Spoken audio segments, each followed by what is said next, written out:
শেখ হাসিনার নেতৃত্ব ছাড়াই চলতে পারে আওয়ামী লীগ, থাকবে না শেখ পরিবারও। এমনই এক বিস্ফোরক মন্তব্য করেছেন খোদ শেখ হাসিনা নিজেই।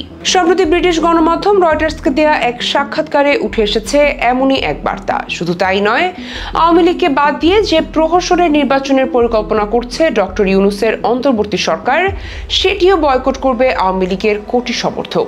আন্তর্জাতিক গণমাধ্যমকে দেয়া সাক্ষাৎকারে উঠে এসেছে এমনই সব তথ্য।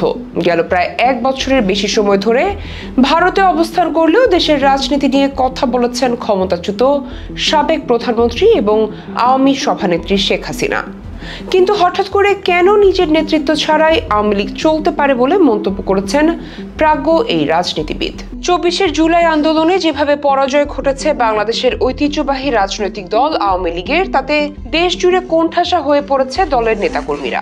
এমনকি আগামী জাতীয় নির্বাচনেও অংশ নিতে পারছে না বলে ক্ষোভ প্রকাশ করতে দেখা যাচ্ছে দলটির বিভিন্ন নেতাকর্মীদের। এমনকি সেখানে বাদ যাচ্ছে না খোদ শেখ হাসিনাও। দীর্ঘ প্রায় 14 বছর ধরে একটানা ক্ষমতায় থাকার পর যেভাবে ক্ষমতা ছেড়ে আশ্রয় নিতে হয়েছে প্রতিবেশী ভারতে, তা বাংলাদেশের রাজনৈতিক ইতিহাসে অনন্য এক নজির হয়ে থাকবে। পাশাপাশি বাংলাদেশ আওয়ামী লীগের যে আদর্শিক পরাজয়ের ক্ষত, তা মুছতেও লাগবে অনেক সময়। কারণ একটি দল রাজনৈতিকভাবে পরাজিত হলে তা পুনরুদ্ধার করা তুলনামূলক সহজ, কিন্তু যেখানে ঘটে নেককারজনক আদর্শিক পরাজয়, সেখানে ঘুরে দাঁড়াতে পারা নিতান্তই সহজ কিছু নয়। আর সেসব বিবেচনা করেই হয়তো নিজেদের রাজনৈতিক পরিকল্পনা সাজাচ্ছে ঐতিহ্যবাহী রাজনৈতিক দলটি। আর এসব নিয়ে এবার সরাসরি কথা বলেছেন দলের সভানেত্রী শেখ হাসিনা।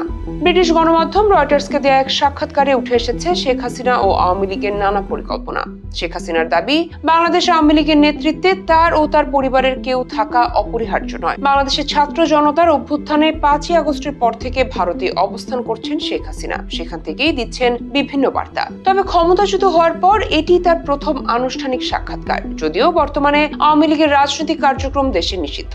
দেশের রাজনৈতিক পরিস্থিতির বিষয়ে শেখ হাসিনা রয়টার্সকে জানান, এটা সত্যি যে আমি বা আমার পরিবারকে নিয়ে নয়, বাংলাদেশ যে ভবিষ্যৎ চায় তা অর্জন করতে হলে সাংবিধানিক শাসন ও রাজনৈতিক স্থিতিশীলতা ফিরিয়ে আনতেই হবে। কোনো একক ব্যক্তি বা পরিবার দেশের ভবিষ্যৎ নির্ধারণ করতে পারে না। তবে তার এই বক্তব্য ছেলে সজীব ওয়াজেদ জয়ের আগের মন্তব্যের সঙ্গে কিছুটা ভিন্ন। ওয়াশিংটনে বসবাসরত সজীব ওয়াজেদ জয় গত বছর রয়টার্সকে বলেছিলেন, অনুরোধ করা হলে তিনি আওয়ামী লীগের নেতৃত্ব দেওয়ার বিষয়টি বিবেচনা করবেন। শেখ হাসিনা আরো জানিয়েছেন, আওয়ামী লীগকে বাদ দিয়ে নির্বাচনের মাধ্যমে গঠিত কোনো সরকারের অধীনে তিনি দেশে ফিরবেন না এবং আপাতত ভারতে থাকার পরিকল্পনা নিয়েছেন। রয়টার্সকে দেওয়া জবাবে সাবেক রাষ্ট্রপ্রধান জানান, আওয়ামী লীগের উপর নিষেধাজ্ঞা কেবল অন্যায় নয়, এটি বাংলাদেশের রাজনীতির জন্য আত্মঘাতীও বটে। দেশে ফেরার ইচ্ছা প্রকাশ করে শেখ হাসিনা আরো উল্লেখ করেন, আমি দেশে ফিরতে চাই, তবে শর্ত একটাই, সেখানে বৈধ সরকার থাকতে হবে, সংবিধান অটুট থাকতে হবে এবং প্রকৃত আইন শৃঙ্খলা বজায় রাখতে হবে। এদিকে জুলাই অভ্যুত্থানে সহিংস দমন, পীড়ন ও গুম সহ কয়েকটি অভিযোগে শেখ হাসিনার বিরুদ্ধে আন্তর্জাতিক অপরাধ ট্রাইব্যুনালে